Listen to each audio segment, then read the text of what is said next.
আবারও চলে আসলাম নতুন একটা ভিডিও নিয়ে। আজকে লক্ষ্মী পুজো, তোমরা সবাই জানো। তো বাড়িতে তো সবার বাড়িতেই প্রায় পুজো হয়, লক্ষ্মী পুজোটা।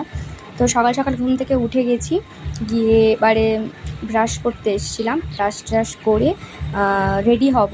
তো ব্রাশ করতে করতে ভাবলাম চলো তোমাদেরকে একটা জিনিস দেখায়। তো সেটা হচ্ছে আমাদের কয়েকদিন আগে ছোটো মুরগি বাচ্চা পুষেছিল, সেই। তো চান করে চলে এসেছি, মুখে বাচ্চা আজকে নতুন জামা পড়েছি। যেহেতু আজকে কোথাও লক্ষ্মী পুজো তোমরা সবাই জানো, তো সবাই পুজো হচ্ছে হবে। তো তারপর সকাল সকাল উঠেছি, আমি উঠেছি সকাল 4:40 থেকে উঠেছি, উঠে রেডি হলাম, স্নান টান করলাম, এখন রেডি হলাম। তো তো পুরোটা দেখতে হবে যে কী কী করে না করি। তো চলো এবারে ঠাকুর জোগাড় করতে যাবো, সেটাই তোমাদেরকে দেখাবো। চলো। তো তারপরে ঠাকুরের বাসনগুলো মাজতে হবে। তো এটা অনেক খুলতে পারছিলাম না, অনেক কষ্ট করে এটাকে খুলেছি, মানে কত যুদ্ধ করার পর। তো তারপরে দেখো কত বাসন হয়েছে ঠাকুরের, এগুলো সব একে একে মাজতে হবে, মেজে ধুতে হবে, ধুয়ে তারপরে সব কিছু জোগাড় আসে করতে হবে। তো দেখো ধুয়ে নিয়ে চলে এসেছি, ঠাকুর ঘরে বসে গেছি। এবারে আস্তে আস্তে সব জোগাড় আসে করবো। তো থালাগুলোকে আলাদা করে রাখছিলাম, জল ঝরতে দিচ্ছিলাম, যেহেতু ফল টল কাটবো আমি। তো দেখছিলাম বাবা কি এনেছে লাস্ট, যেহেতু কয়েকটা জিনিস আনা হয়নি তাই আজকে এনেছে। তো সেগুলো দেখে নিচ্ছিলাম যে ঠিকঠাক এনেছিল কি না। তারপরে এই ফুলটা চামড়া কাগজ থেকে সাজিয়ে রাখছি, যেহেতু চামড়া কাগজে থাকলে মানে ভেপসে যাবে গরমে।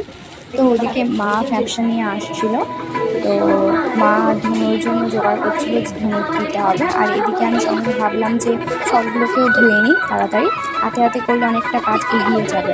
তো মায়ের সাথে গল্প করতে করতে আর কি একটু কাজ করছিলাম যে কী করতে হবে না করতে হবে। তো এই দেখো ফল টল ধুয়ে নিয়ে রেখে দিয়েছি বারকোষে। আমি তো আঁখ ছাড়াতে পারি না, কাটতে প্রায় সব কিছুই পারি, শুধু আঁকটা ছাড়াতে গেলে আমার হাত কেটে যায়। তো যাই হোক, গল্পে গল্পে দেখো আমাদের পুজোর সব জোগাড় আসে হয়ে গেছে। তো দেখো, তো দেখতে দেখতে বামুনও চলে আসলো অনেক অপেক্ষার পর।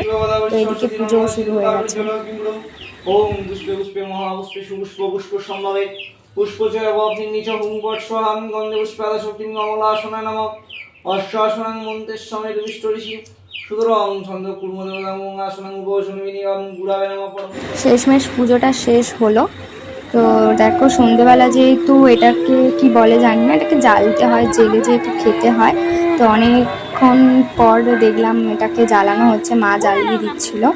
তো এটাকে কি বলা হয় আমার এই মুহূর্তে মনে পড়ছে না, তো তোমরা জানলে একটু অবশ্যই জানিও। আজ এই পর্যন্ত।